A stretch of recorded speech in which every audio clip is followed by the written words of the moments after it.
Today you will receive a free program to not only prevent running injuries, but also help build balance, mobility and strength.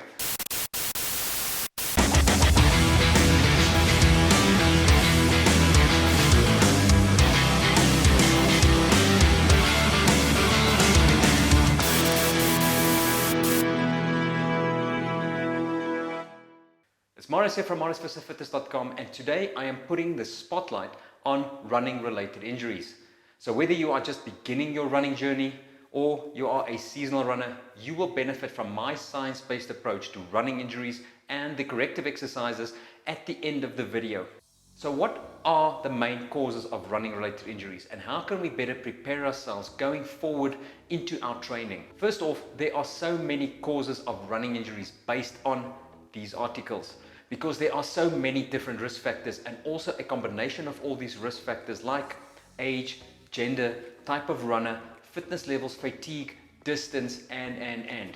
But I'll quickly address the three most common risk factors in running injuries that could be responsible for anything from ITB, anterior knee pain, to muscle strains, bursitis, tendonitis, and plantar fasciitis. 1. You need mobility in your joints to support good alignment and synovial fluid. I talk about this in almost all my videos because you can set yourself up for joint degeneration. 2. You need stability, which is just a different name for neuromuscular control, so that you can demonstrate optimal reflex stabilization. This is, by the way, what we lose first when we had, say, a previous injury or sedentary lifestyle. You know, the use it or lose it principle. And 3, you need lots and lots of strength and endurance that happens naturally through the corrective adaptation process if you don't want your body to be broken down through fatigue. We tend to look at this as additional strength training or corrective exercises to counter the weaknesses and bad habits we get from our daily lives outside of running. Simply stated, we are not all natural runners, and we do in fact need some form of supplementary training to complement our running, because that is what running injuries are. It is stress placed on certain parts of the body based on these risk factors and its combination over distance and time. Alright guys, now it's time for the actual exercises. It's time to get down and get dirty. A couple of talking points is that this is a program for beginners through to advanced. The only difference is going to be the load versus the sets versus the reps, and then of course the frequency, intensity, type and duration of the actual exercise program.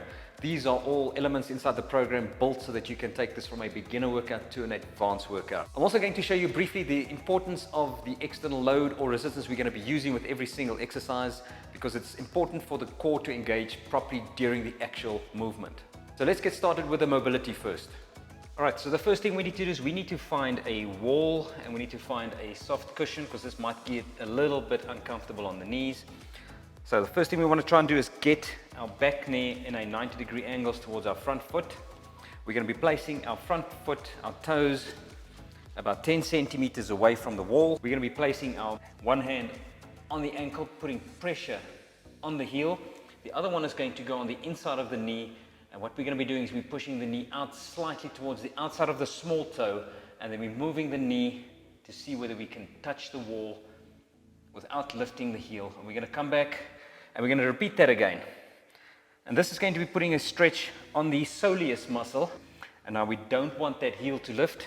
And we're going to be doing about 10 of these reps. So we've got to make sure that this knee travels around the outside of the foot and not towards the inside of the big toe. Once your knee travel starts pulling towards the inside, you're actually giving into the tightness, and you'll actually see your foot pronate or collapse inwards.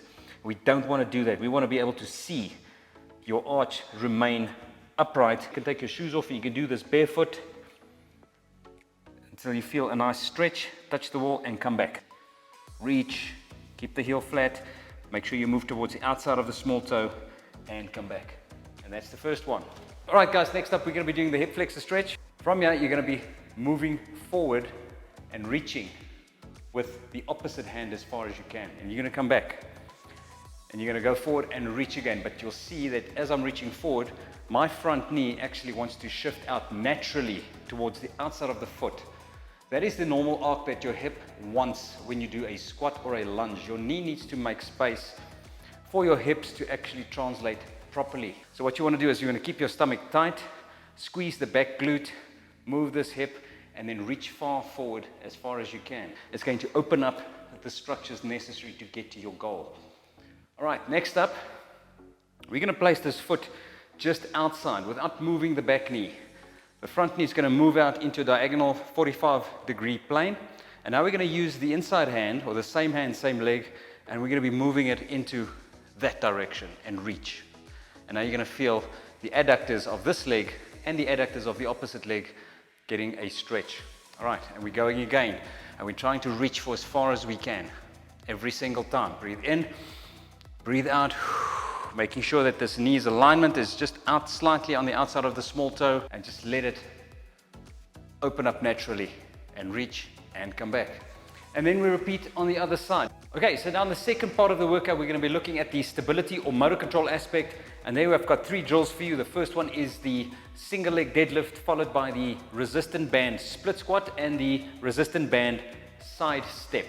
So let's head off for the first one, the single leg deadlift. So to start off, always make sure that the load goes into the opposite side of the leg that you are actually using. So if I'm standing off my left leg, I'm going to be put whatever load. It could be a dumbbell, it could be a kettlebell, it could be any sort of external load. You're going to be placing it in the opposite hand, and it's just going to hang.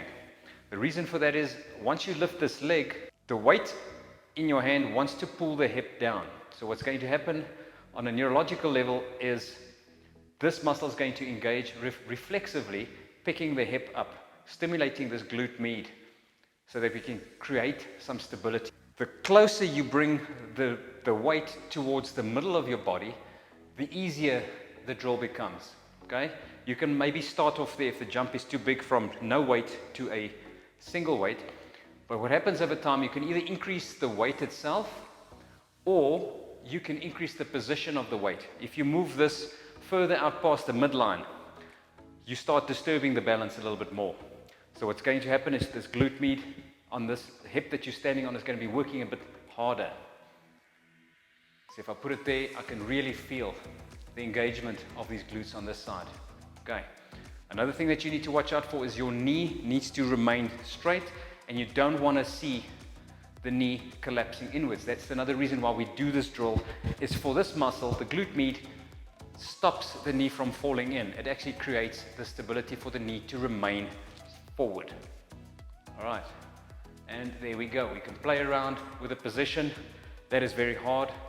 I can feel the burn almost instantaneously, and when I bring it back to the middle, it's not so bad, but still challenging. And that is the single leg deadlift. You can also do this barefoot or with your running shoes on. All right, next up, the banded split squat. What you need is your band or your tubing or any type of external resistance that you're going to be using that is nice and flexible. And you're going to need a form of pillar or a stable object to attach the band to.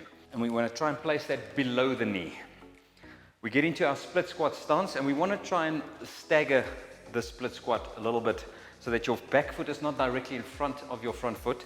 You want to give it a little bit of a distance, and then from there, once again, maintain the alignment, the breathing, and the control. And then from there, what we're going to do is we're going to slowly drop down to the front, touching the knee at the bottom and coming up. And watch this knee in the front. It should track almost straight forward.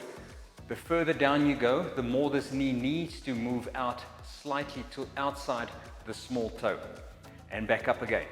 So you'll feel that the resistance is pulling you into that medial collapse. As that medial collapse causes a pronation in the foot and a drop in the opposite hip, placing everything out of alignment, creating shear forces on the knees, the ankles, and the hips. So what we're doing here is, again, we are working with the glute med here. We're strengthening it through its full range of motion in a split squat stance. And you'll feel, besides the quads, the hammies, and the glutes working, this little muscle on the side here, the glute med, is working as well, trying to maintain knee alignment. And we do this as well for sets and reps. You can add load in, but I wouldn't suggest you add the load yet until you can maintain stability of the knee without using a TheraBand. Now, if you don't have a TheraBand, what you can do is get into the same position, place your opposite hand on the outside of your knee, and then give it a little bit of a pull. As soon as you drop down into that split squat, that kneeling, you start pulling inwards, and you maintain the tension on the outside of your knee. And there we go. That is your banded or resisted split squat, where we use something we call reactive neuromuscular facilitation to just stimulate some of your reflexes. All right, next up is the banded side step. I'm going to be using my looped band for this one. I'm doing this is the beginner version. This is going to be more the intermediate would be there, and the advanced version would be at the bottom. The further away the band is towards the floor, the harder and more difficult this exercise becomes. So what we're going to be doing is hands on the hips, bend the knees nice and soft, push the bum out, keep the chest up slightly, and now we're going to be walking from side to side. Bringing that leg back nice and slow and controlled. If you want, you can add a squat with this. You can add a squat, walk, squat, walk, or you can squat on the open. Open, squat, close. Open, squat, close. All right, next up is the single leg glute bridge. Keeping the feet together, making sure that you can touch your ankles with your fingers. I want your arms out the way, picking this leg up, keeping the belly and the tummy nice and tight. Brace. As you breathe out, you can be pushing through the heel as high as you can and lower. Up as high as you can and down. Now you can play around with the positions. This is the beginner version. As soon as you move your hands or your legs out further, straightening the leg, it becomes slightly harder. Next up, we're going to be doing the hip side bridge. You're going to get into a position, straightening the body out, keeping the knees bent at 90 degrees. Try and open up the hips as much as you can. We're going to be placing our weight on our elbow, making sure that the shoulder and the elbow is in direct alignment over each other. The open hand we're going to be placing on the stomach. From there, we're going to be lifting the hips up, straightening our bodies out, keeping that spine aligned. And then from there, we're going to be opening and closing both hips at the same time. So it's going to look like this. Open and close. Open and close. Now you do want to be in a slightly forward tilted position. You don't want to be in the back. You want to be forward with this top hip slightly in front of the bottom hip, and maintain that position throughout your sets. And also, if you want to make this harder, just extend the leg out a bit, and you'll feel that this is a little bit harder than the bent knee version. And if you straighten the leg out, this is a lot harder for the bottom hip to cope with, as well as the core. And there we go, the side bridge done. Sets and reps, repeat, and change to the other leg. Next up is going to be one of my favorites, the backward lunge. Okay, so next up is the backward lunge. Brilliant exercise, similar to the split squat, except this is going to be a more dynamic movement where we're actually going to be moving the placement of the feet, leaning slightly forward so that we actually load the front glute, hammy, and quad. We start off feet together, and we're going to be placing the back leg as far back as we can. There. Okay. Leaning slightly forward, making sure that the knee stays in line with the toe, but is allowed to move slightly outward to open up space in the groin. And from there, we push up and forward and repeat. Okay. Take a nice deep breath in and out as you go up. Breathe in on the way down and out on effort. And you should feel the glute on this side and the hamstring doing a lot of the work. Now, obviously, to increase the resistance, we just add some dumbbells, or we can add a medicine ball, or anything that you can think of that you can carry. Is obviously taking it up to the next level, intermediate to advanced. So that is definitely something that you can look into after a few weeks of trying this. All right, guys, last but not least, calf raises. This is the last strength drill that we're going to be doing in our routine today.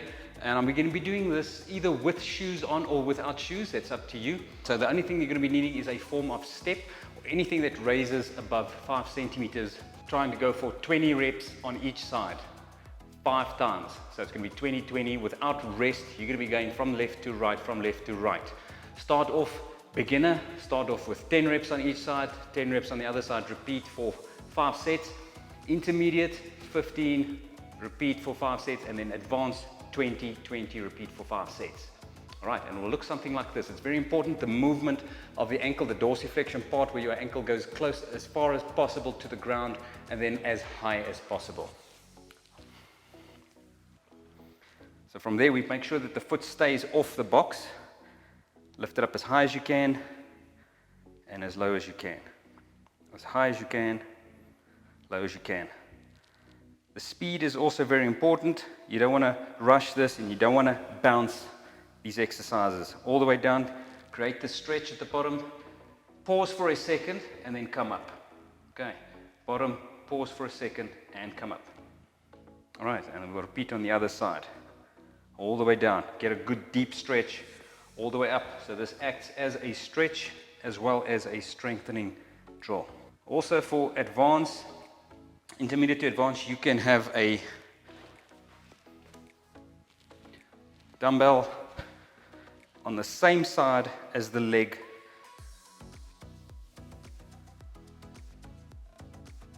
Next up, we're going to be doing some reflex training for the ankles and the feet, the foot reflexes. And the first one up is going to be foot balancing, single leg on a unstable surface. In this case, it's going to be my 1 centimeter foam mat. So first up, just standing. All right, and lifting the leg, keeping everything nice and soft. Once again, keeping the core tight, keeping the hips level, keeping the spine straight, opening up the chest, creating some nice breathing. All right, we're all trying to simulate and get the nervous system to tune in into your upright posture.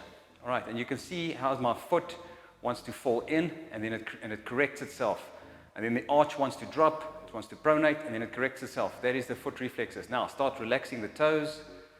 Okay, you want to balance on the 3 points of your foot, which is your big toe, your little toe, and your heel. You want to create equal distribution between those 3 areas and not squeeze your toes into the mat like that. Okay, you don't want to create a gripping effect. You want to have your toes completely relaxed while balancing. Creating pressure on those 3 points, and hold for a minute, and then use a ball or somebody throwing something at you to make it a little bit more advanced. Whatever you have available. All right, then last up is just some hopping. Now this can be done either with a skipping rope.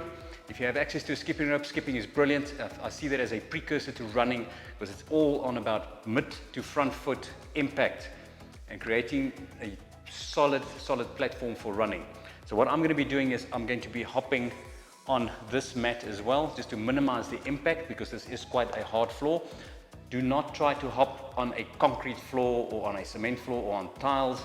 Always have something that's going to ease the impact if you are new to this. All right, that's very important. So first off is a very light hop. And what we can do is hop for a count of 20 or 30 or 50, depending on how strong or how much you can tolerate, and then we change.